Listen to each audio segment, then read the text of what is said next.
നമസ്കാരം, എല്ലാവർക്കും ആമീസ് ഫുഡ് കോർട്ടിലേക്ക് സ്വാഗതം. എൻ്റെ പേര് സുമിത. ഇന്ന് ഞാൻ വന്നിരിക്കുന്നത് നല്ല ക്രിസ്പി ആയിട്ടുള്ള ഉഴുന്നുവടയും അതേപോലെ അതിന് കൂടെ കഴിക്കാൻ പറ്റുന്ന ഒരു കിടിലൻ ചട്നിയുടെ റെസിപ്പിയാണ്. അപ്പോൾ അതെങ്ങനെയാണ് നമുക്ക് റെഡിയാക്കുന്നതെന്നും കൂടി നോക്കാം. ഉഴുന്നുവടയ്ക്ക് വേണ്ടിയിട്ട് ഞാനിപ്പോൾ 2 കപ്പ് ഉഴുന്നാണ് കേട്ടോ എടുത്തിരിക്കുന്നത്. 250 ml കപ്പിൽ 2 കപ്പാണ്. അപ്പോൾ അതൊരു ബൗളിലേക്ക് ഇട്ട് കൊടുത്തിട്ടുണ്ട്. നമ്മൾ ഉഴുന്നുവട ഉണ്ടാക്കുമ്പോൾ എടുക്കുന്ന ഉഴുന്ന് എപ്പോഴും ഫ്രഷ് ആയിരിക്കണം. ഒരുപാട് ഇപ്പോൾ ഡേറ്റ് കഴിയാറായതോ അല്ലെങ്കിൽ ഒരുപാട് പഴകിയതായിട്ടുള്ള ഉഴുന്ന് എടുക്കാതിരിക്കാൻ ശ്രദ്ധിക്കുക. എന്നാലാണ് നമുക്ക് നല്ലൊരു പെർഫെക്റ്റ് ആയിട്ടുള്ള വട റെഡിയാക്കി എടുക്കാൻ പറ്റുള്ളൂ. അപ്പോൾ ദാ നമ്മൾ 2 കപ്പും ഒരു ബൗളിലേക്ക് ഇട്ട് കൊടുത്തിട്ടുണ്ട്. ഇനി ഇതിലേക്ക് ആവശ്യത്തിനുള്ള വെള്ളം ചേർത്തിട്ട് നമ്മൾ ആദ്യം തന്നെ ഈ ഒരു ഉഴുന്നൊന്ന് വാഷ് ചെയ്തെടുക്കുകയാണ്. 2-3 വട്ടെങ്കിലും ഇതേപോലെ കൈവച്ച് ഞെരടി നല്ല പോലെ ഇതൊന്ന് വാഷ് ചെയ്തെടുക്കാം കേട്ടോ. കാരണം ഉഴുന്നിൽ എന്തെങ്കിലും അഴുക്കൊക്കെ ഉണ്ടെങ്കിൽ ഒന്ന് പോയി കിട്ടാൻ വേണ്ടിയിട്ടാണ് അങ്ങനെ ചെയ്യുന്നത്. അപ്പോൾ ഇത് വാഷ് ചെയ്ത് കൊണ്ടുവന്നിട്ടുണ്ട്. അപ്പോൾ ഇതാ നല്ല പോലെ ഇത് വാഷ് ചെയ്ത് കൊണ്ടുവന്നിട്ടുണ്ട് കേട്ടോ. ഒരു 3 വട്ടം ഞാൻ വാഷ് ചെയ്തതാണ്. ഇനി ഇതിലേക്ക് കുതിരാൻ ആവശ്യത്തിനുള്ള വെള്ളം ഒഴിച്ചിട്ട് നമുക്കിതങ്ങ് ഒരു 2 മണിക്കൂർ നേരത്തേക്ക് മൂടി വെച്ചിട്ട് കുതിരാൻ വേണ്ടിയിട്ട് വെയിറ്റ് ചെയ്യാം. 2 മണിക്കൂറിന് ശേഷം നമ്മുടെ ഉഴുന്ന് നല്ല പോലെ കുതിർന്ന് വന്നിട്ടുണ്ട് കേട്ടോ. ഇനി ഇത് നമുക്ക് അരച്ചെടുക്കണം. അപ്പോൾ അതിന് വേണ്ടിയിട്ട് ഒരു മിക്സഡ് ജാറാണ് എടുത്തിരിക്കുന്നത്. അതിലേക്ക് നമുക്ക് ഓരോ ബാച്ചസ് ആയിട്ട് ഉഴുന്നിട്ട് കൊടുത്ത് നല്ല മഷി പോലെ ഇത് അരച്ചെടുക്കണം കേട്ടോ. നമ്മൾ അരച്ചെടുക്കുമ്പോൾ വളരെ കുറച്ച് വെള്ളം മാത്രം ചേർത്ത് അരച്ചെടുക്കുക. നമുക്ക് 1-2 ടീസ്പൂൺ വെള്ളം ചേർത്തില്ലെങ്കിൽ അരഞ്ഞു കിട്ടാൻ ബുദ്ധിമുട്ടായിരിക്കും. അതുകൊണ്ട് മാത്രം 1-2 ടീസ്പൂൺ മാത്രം ചേർത്തിട്ട് ഇത് അരച്ചെടുക്കുക. നല്ല കട്ടിയിൽ വേണം ഇത് അരച്ചെടുക്കാൻ വേണ്ടിയിട്ട്. എന്നാലാണ് നമുക്ക് നല്ല പെർഫെക്റ്റ് ആയിട്ടുള്ള വട റെഡിയാക്കാൻ പറ്റുള്ളൂ. നമുക്ക് ഷേപ്പിൽ ആക്കിയെടുക്കാൻ വേണ്ടിയിട്ട് പറ്റുള്ളൂ. അത് പ്രത്യേകം ശ്രദ്ധിക്കുക. അപ്പോൾ അതാ ഈ ഒരു രൂപത്തിൽ നല്ല മഷി പോലെ ഒട്ടും തരിതരിപ്പില്ലാതെ തന്നെ നമ്മളിത് അരച്ചെടുക്കാം. അപ്പോൾ മിക്സിയുടെ ജാറിൽ നമ്മൾ നിർത്തി കുറച്ച് സമയം എടുത്ത് തന്നെ ഇതങ്ങ് അരച്ചെടുക്കാൻ ശ്രദ്ധിക്കാം കേട്ടോ. നമ്മൾ അരയ്ക്കുന്ന സമയത്ത് വെള്ളം കുറവ് തോന്നുകയാണെങ്കിൽ 1-2 ടീസ്പൂൺ വെള്ളം ചേർത്തിട്ട് നമ്മൾ ഉഴുന്ന് കുതിർത്ത വെള്ളം തന്നെയാണ് ഇതിലേക്ക് ഒഴിച്ചു കൊടുക്കുന്നത്. അത് പ്രത്യേകം ശ്രദ്ധിക്കാം. അതേപോലെ തന്നെ നല്ല കട്ടിക്ക് തന്നെ ഒരുപാട് ലൂസ് കൺസിസ്റ്റൻസി ആവാതെ വേണം ഇത് അരച്ചെടുക്കാൻ വേണ്ടിയിട്ട്. ഇപ്പോൾ ഇതാ വീഡിയോ കാണുന്ന പോലെ ഇതേപോലെ നല്ല തിക്കായിട്ട് വേണം ഇത് അരച്ചെടുക്കാൻ വേണ്ടിയിട്ട്. വെള്ളം ഒട്ടും കൂടി പോരുത്. അങ്ങനെയാണെങ്കിൽ നമുക്ക് പെർഫെക്റ്റ് ആയിട്ടുള്ള വട റെഡിയാക്കാൻ പറ്റില്ല. അത് ഷേപ്പാക്കി എടുക്കാനും വളരെയധികം ബുദ്ധിമുട്ടേണ്ടി വരും. അപ്പോൾ അത് പ്രത്യേകം ശ്രദ്ധിക്കുക കേട്ടോ. മിക്സിയുടെ ജാറ് നിർത്തി ഇട്ടിട്ട് ഇത് അടിച്ചെടുക്കാൻ ശ്രദ്ധിക്കുക. അപ്പോൾ എല്ലാ ഉഴുന്നും ഇതേപോലെ തന്നെ നമ്മൾ അരച്ചെടുത്തിട്ടുണ്ട്. അപ്പോൾ കുറച്ച് സമയം എടുക്കും, എന്നാലും ക്ഷമയോടുകൂടി തന്നെ ചെയ്യാം കേട്ടോ. ഗ്രൈൻഡറൊക്കെ ഉള്ളവർക്കാണെങ്കിൽ കുറച്ചും കൂടി എളുപ്പമായിരിക്കും. അപ്പോൾ എല്ലാവരും വീട്ടിലും അത് ഉണ്ടാവില്ലല്ലോ. അപ്പോൾ മിക്സിയുടെ ജാറ് വെച്ചിട്ട് സമയം എടുത്തിട്ട് തന്നെ ഇതങ്ങ് അരച്ചെടുക്കാം. കുറച്ച് മാത്രം വെള്ളം ഒഴിക്കുക, അത് പ്രത്യേകം ശ്രദ്ധിക്കുക കേട്ടോ. ഇനി ഇത് എല്ലാം അരച്ച് നമ്മൾ ഒരു ബൗളിലേക്ക് ആക്കിയിട്ടുണ്ടായിരുന്നു. അപ്പോൾ അത് ഒരു 4-5 മിനിറ്റ് നേരത്തേക്ക് ഇപ്പോൾ വീഡിയോ കാണുന്ന പോലെ കൈ വെച്ചിട്ടൊന്ന് അടിച്ചു കൊടുക്കാം. ഇങ്ങനെ ചെയ്യുന്നത് എന്തിനാണെന്ന് വെച്ചാൽ നമ്മുടെ വട കുറച്ചും കൂടി ഒന്ന് സോഫ്റ്റ് ആക്കി കിട്ടാൻ വേണ്ടിയിട്ടാണ്. അപ്പോൾ ഇത് നല്ലപോലെ ഒന്ന് അടിച്ച് കഴിഞ്ഞതിന് ശേഷം ഒരു 5 മിനിറ്റ് നേരത്തേക്ക് ഞാൻ കണ്ടിന്യൂസ് ആയിട്ട് അങ്ങനെ അടിച്ചെടുത്തിട്ടുണ്ടായിരുന്നു കേട്ടോ. ഇനി ഇതിലേക്ക് ബാക്കി ഇൻഗ്രീഡിയൻസ് ഒക്കെ ചേർക്കാം. പൊടിയായിട്ട് അരിഞ്ഞ കറിവേപ്പില ചേർക്കാം. ചെറിയ കഷ്ണങ്ങളായിട്ട് അരിഞ്ഞ ഒരു ചെറിയ കഷ്ണം ഇഞ്ചി, അതേപോലെ 2 പച്ചമുളക് നിങ്ങളുടെ എരിവിനനുസരിച്ച് വേണം ചേർക്കാൻ വേണ്ടിയിട്ട്. അതും ചെറുതായിട്ട് അരിഞ്ഞത് ചേർത്തിട്ടുണ്ട്. മീഡിയം സൈസിലുള്ള ഒരു സവാള ചെറുതായിട്ട് അരിഞ്ഞത് ചേർത്തിട്ടുണ്ട്. ആവശ്യത്തിന് ഉപ്പ്, അതേപോലെ തന്നെ ഒരു 1.5 ടീസ്പൂൺ അളവിൽ, ചെറിയ സ്പൂണാണ് കേട്ടോ, അതിൽ കുരുമുളക് മുഴുവനെപ്പാടിയാണ്. നിങ്ങൾക്ക് വേണമെങ്കിൽ ചതച്ചിട്ട് ചേർത്ത് കൊടുക്കാം കേട്ടോ. അതേപോലെ തന്നെ ഒരു നുള്ള് അളവിൽ കുറച്ചും കൂടി ടേസ്റ്റിന് വേണ്ടിയിട്ട് നമ്മളിതിൽ കായത്തിൻ്റെ പൊടിയും കൂടി ചേർത്ത് കൊടുക്കുന്നുണ്ട് കേട്ടോ. അപ്പോൾ നമ്മൾ എന്തോരം ഉഴുന്നാണ് എടുക്കുന്നത് അതിനനുസരിച്ച് വേണം ഇതിലേക്ക് ചേർക്കുന്ന ഇൻഗ്രീഡിയൻസ് ഒക്കെ നിശ്ചയിക്കാൻ വേണ്ടിയിട്ട്. ഇനി ഇതെല്ലാനും ചേർത്തിട്ട് കൈ വെച്ചിട്ട് നല്ല പോലെ അങ്ങ് മിക്സ് ചെയ്ത് കൊടുക്കാം.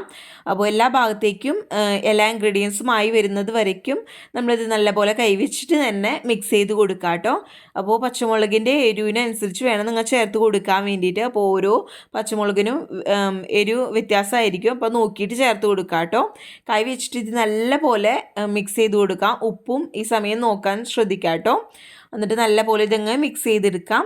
അപ്പോൾ ഇതാ മൊത്തത്തിൽ നമ്മൾ നല്ലപോലെ മിക്സ് ചെയ്തെടുത്തിട്ടുണ്ട്. ഇനി ഒരു ബൗളിൽ നമ്മൾ കുറച്ച് വെള്ളം എടുത്ത് വെച്ചിട്ടുണ്ട്. നമ്മളിതെങ്ങനെയാണ് നമ്മുടെ വടയുടെ ഷേപ്പിലാക്കി എടുക്കുന്നതെന്ന് കാണിക്കാനാണ് കേട്ടോ. അപ്പോൾ ദാ 2 കൈയും നല്ല പോലെ അങ്ങ് നനച്ച് കൊടുക്കുക. നമ്മുടെ മാവ് നല്ല കട്ടിക്ക് വേണം. അത് ഞാൻ എടുത്തു പറയാണ്, നല്ല പ്രത്യേകം ശ്രദ്ധിക്കേണ്ട കാര്യം അതാണ് കേട്ടോ. അപ്പോൾ 2 കൈയും നല്ല പോലെ നനവ് വേണം. അതിനുശേഷം നിങ്ങൾക്ക് എന്തോരം വലുപ്പത്തിലാണ് വട വേണ്ടത് അതിനനുസരിച്ച് മാവ് എടുത്തിട്ട് ഒരു ബോൾ പോലെ 2 കൈയിലും ഇതേപോലെ വീഡിയോ കാണുന്ന പോലെ ഒന്ന് ആക്കി കൊടുത്തതിന് ശേഷം കൈ നനച്ചിട്ട് തന്നെ അതിൻ്റെ നമ്മുടെ വടയുടെ ഉള്ളിൽ ഹോളാക്കി കൊടുക്കാം. അപ്പോൾ ഇത്രയേ ഉള്ളൂ. വളരെ ഈസി ആയിട്ട് തന്നെ നമുക്കിത് റെഡിയാക്കി എടുക്കാം കേട്ടോ. 1-2 എണ്ണം ഇതേപോലെ ഒന്ന് ചെയ്ത് നോക്കാം. അപ്പോൾ നമുക്ക് മനസ്സിലാവും അതിൻ്റെത്. കൈ എപ്പോഴും നനവുണ്ടാവണം, എന്നാലാണ് നമുക്ക് കയ്യിൽ ഒട്ടിപ്പിടിക്കാതെ മാവ് നമുക്ക് എണ്ണയിലേക്ക് ഇട്ട് കൊടുക്കാൻ പറ്റുള്ളൂ. അത് പ്രത്യേകം ശ്രദ്ധിക്കാം. അപ്പോൾ അതാ ഇതേപോലെ ഒന്ന് ഷേപ്പാക്കി എടുത്താൽ മതി കേട്ടോ. എന്നിട്ട് കൈ കഴുകിയിട്ട് നമുക്കിനി ഇത് ഫ്രൈ ചെയ്തെടുക്കാൻ തുടങ്ങാം. അപ്പോൾ അതിന് വേണ്ടിയിട്ട് ഞാൻ ഓയിൽ ചൂടാക്കാൻ വെച്ചിരുന്നു. നമ്മുടെ വട മുങ്ങിക്കെടുക്കാവുന്ന രീതിയിൽ വേണം ഓയിൽ നമ്മുടെ കടായിൽ ഒഴിച്ചു കൊടുക്കാൻ വേണ്ടിയിട്ട്. അപ്പോൾ ഇതിലേക്ക് നമ്മൾ വട ഇടുന്ന സമയത്ത് നല്ല ചൂട് വേണം എണ്ണയ്ക്ക്, അത് പ്രത്യേകം ശ്രദ്ധിക്കാം കേട്ടോ. ഞാനിപ്പോൾ സൺഫ്ലവർ ഓയിലാണ് ഉപയോഗിച്ചിരിക്കുന്നത്. നിങ്ങൾക്ക് വേണമെങ്കിൽ വെളിച്ചെണ്ണയോ എന്താണെന്ന് വെച്ചാൽ യൂസ് ചെയ്യാവുന്നതേ ഉള്ളൂ കേട്ടോ. അപ്പോൾ അതാ നല്ല ചൂട് വേണം എണ്ണയ്ക്ക്, അത് പ്രത്യേകം ശ്രദ്ധിക്കുക. ഹൈ ഫ്ലെയിമിൽ വെച്ചിട്ട് തന്നെ എണ്ണ നല്ലപോലെ ചൂടാക്കിയതിന് ശേഷം നമുക്കിത് ഒരു 3-4 എണ്ണം ഇട്ടിട്ട് നമുക്കിത് ഫ്രൈ ചെയ്യാം. ഒരുപാടങ്ങ് ഒരുമിച്ച് ഒരേ സമയത്ത് ഫ്രൈ ചെയ്താൽ നമുക്ക് കറക്റ്റായിട്ട് കിട്ടില്ല. അപ്പോൾ 2-3 എണ്ണം അല്ലെങ്കിൽ 4 എണ്ണം വെച്ചിട്ട് മാത്രം നിങ്ങളുടെ പാത്രത്തിൻ്റെ വലുപ്പത്തിനനുസരിച്ച് വേണം നിങ്ങളിതിലേക്ക് വടയ്ക്ക് നമ്മുടെ മാവ് ഇട്ട് കൊടുക്കാൻ വേണ്ടിയിട്ട്. അത് പ്രത്യേകം ശ്രദ്ധിക്കാം. ഇനി നമ്മൾ ആദ്യം ഇട്ട് കൊടുക്കുമ്പോൾ നല്ല ചൂട് വേണം, എന്നാലാണ് നല്ല ക്രിസ്പി ആയിട്ടുള്ള വട റെഡിയാക്കാൻ പറ്റുള്ളൂ. അതിനുശേഷം പതിയെ മീഡിയം ഫ്ലെയിമിലേക്ക് ആക്കി കൊടുക്കുക. അതില്ലെങ്കിൽ പുറം ഭാഗം പെട്ടെന്ന് ഫ്രൈ ആകുകയും ചെയ്യും, ഉള്ളു വെന്തിട്ടുണ്ടാവില്ല. അത് പ്രത്യേകം ശ്രദ്ധിക്കുക കേട്ടോ. ഇടുന്ന സമയത്ത് നല്ല ചൂട് വേണം. അതിനുശേഷം ഫ്ലെയിം കുറച്ച് വയ്ക്കുക. പിന്നെ തിരിച്ചു മറിച്ചിട്ടിട്ട് നല്ല ഗോൾഡൻ നിറമായി വരുന്നത് വരയ്ക്കും, നല്ല ക്രിസ്പി ആയി വരുന്നത് വരയ്ക്കും ഇത് ഫ്രൈ ചെയ്യാം. എന്നിട്ട് ഇത് കോരി മാറ്റാവുന്നതേ ഉള്ളൂ. ഉഴുന്നുവടയുടെ കൂടെ കഴിക്കാൻ വേണ്ടിയിട്ട് സിമ്പിളായിട്ട് റെഡിയാക്കാൻ പറ്റുന്ന ഒരു ചട്നിയുടെ റെസിപ്പിയും കൂടി ഞാൻ കാണിക്കുന്നുണ്ട്. തേങ്ങ വെച്ചിട്ടാണ് കേട്ടോ ഇത് റെഡിയാക്കുന്നത്.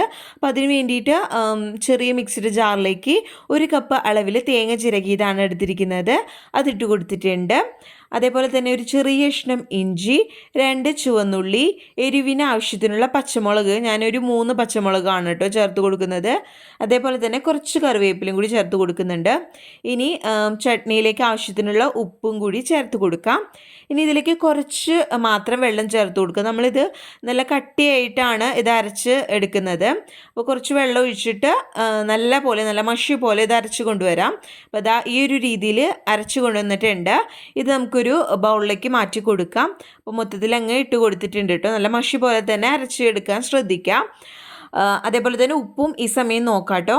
ഇനി ഇതിലേക്ക് നമുക്ക് താളിച്ച് ചേർത്ത് കൊടുക്കാം. അപ്പോൾ അതിന് വേണ്ടിയിട്ട് ഒരു പാൻ അടുപ്പത്ത് വെച്ചിട്ടുണ്ട്. അതിലേക്ക് ഒരു 1.5 ടേബിൾ സ്പൂൺ അളവിൽ വെളിച്ചെണ്ണ ചേർത്ത് കൊടുക്കാം. നമുക്ക് കുറച്ച് വെളിച്ചെണ്ണ മതി, കാരണം നമ്മൾ കുറച്ചൊരു അളവിലാണല്ലോ ചട്നി റെഡിയാക്കിയിരിക്കുന്നത്. അതിലേക്ക് ഒരു 1/4 ടീസ്പൂൺ അളവിൽ കടുക് ചേർത്ത് കൊടുക്കാം. 2 വറ്റൽമുളക് പൊട്ടിച്ചിട്ട് കൊടുക്കാം. അതൊന്ന് പൊട്ടി വരുമ്പോൾ നമുക്കിതിലേക്ക് കുറച്ച് കറിവേപ്പിലയും കൂടി ചേർത്തിട്ട് പെട്ടെന്ന് തന്നെ നമ്മുടെ ചട്നിയിലേക്ക് ഒഴിച്ചു കൊടുക്കാം. അപ്പോൾ ഇത്രയേ ഉള്ളൂ, സിമ്പിളായിട്ട് റെഡിയാക്കാൻ പറ്റുന്ന അതേപോലെ നല്ല ടേസ്റ്റി ആയിട്ടുള്ളൊരു ചട്നിയുടെ റെസിപ്പിയാണ് കേട്ടോ. ഉപ്പൊക്കെ നിങ്ങളുടെ ടേസ്റ്റിനനുസരിച്ച് ചേർത്ത് കൊടുക്കാം. അതേപോലെ എരിവും നിങ്ങളുടെ ടേസ്റ്റിനനുസരിച്ച് ചേർത്ത് കൊടുക്കാം കേട്ടോ. അപ്പോൾ അതാ നമ്മുടെ ചട്നി ഇവിടെ റെഡി ആയിട്ടുണ്ട്. അപ്പോൾ ഇതാ നമ്മൾ എല്ലാ വടയും ഇതേപോലെ ഫ്രൈ ചെയ്തെടുത്തിട്ടുണ്ട്. നമ്മുടെ വടയും അതേപോലെ തന്നെ നമ്മുടെ ചട്നിയും ഇവിടെ റെഡി ആയിട്ടുണ്ട്. നല്ല ക്രിസ്പി ആയിട്ട് ഉള്ളിൽ നല്ല സോഫ്റ്റും പുറത്ത് നല്ല ക്രിസ്പി ആയിട്ടുള്ള നല്ല പെർഫെക്റ്റ് വട ഇവിടെ റെഡി ആയിട്ടുണ്ട്. അപ്പോൾ ആദ്യമായിട്ട് ഉണ്ടാക്കുന്നവർക്കും നല്ല പെർഫെക്റ്റ് ആയിട്ട് ഉണ്ടാക്കാൻ പറ്റുന്ന ഒരു അടിപൊളി റെസിപ്പിയാണ് കേട്ടോ ഞാൻ ഷെയർ ചെയ്തിരിക്കുന്നത്. നിങ്ങൾക്ക് വീഡിയോ ഇഷ്ടപ്പെട്ടെന്ന് വിചാരിക്കുന്നു. ഇപ്പോൾ ഇതാ ഞാനൊരു സ്പൂൺ വെച്ചിട്ട് കാണിക്കുകയാണ് എന്തോരം ക്രിസ്പി ആയിട്ടാണ് നമ്മുടെ ഈ ഒരു വട ഇരിക്കുന്നതെന്ന്. നിങ്ങൾക്ക് ഈ ഒരു സൗണ്ട് കേട്ടാൽ തന്നെ മനസ്സിലാവും ഇത്ര ക്രിസ്പി ആയിട്ടാണ് നമ്മുടെ ഈ ഒരു വട ഉള്ളതെന്ന്. അപ്പോൾ ഇതൊന്ന് തീർച്ചയായിട്ടും ഇതൊന്ന് ട്രൈ ചെയ്ത് നോക്കാം കേട്ടോ. വീഡിയോ ഇഷ്ടപ്പെട്ടാൽ ലൈക്ക് ചെയ്യാനും അതേപോലെ ആദ്യമായിട്ട് കാണുന്നവർ ആരെങ്കിലും ഉണ്ടെങ്കിൽ ചാനൽ സബ്സ്ക്രൈബ് ചെയ്യാനും മറക്കരുത് കേട്ടോ. നല്ല ചൂടായിട്ടാണ് വട ഇരിക്കുന്നത്. ഇപ്പോൾ ഇതാ നമുക്കിത് കണ്ടാൽ തന്നെ അറിയാം, പുറത്ത് നല്ല ക്രിസ്പിയും ഉള്ളിൽ നല്ല സോഫ്റ്റ് ആയിട്ടാണ് കേട്ടോ ഇരിക്കുന്നത്. വീഡിയോ ഇഷ്ടപ്പെട്ടാൽ നിങ്ങൾ ലൈക്ക് ചെയ്യുക. നിങ്ങൾ തീർച്ചയായിട്ടും ഇതൊന്ന് ട്രൈ ചെയ്ത് നോക്കുക. അഭിപ്രായമൊക്കെ താഴെ കമൻറ്റ് ബോക്സിൽ അറിയിക്കാനും മറക്കരുത്. അപ്പോൾ അടുത്ത അടിപൊളി വീഡിയോ ആയിട്ട് വരുന്നത് വരയ്ക്കും ബൈ. താങ്ക്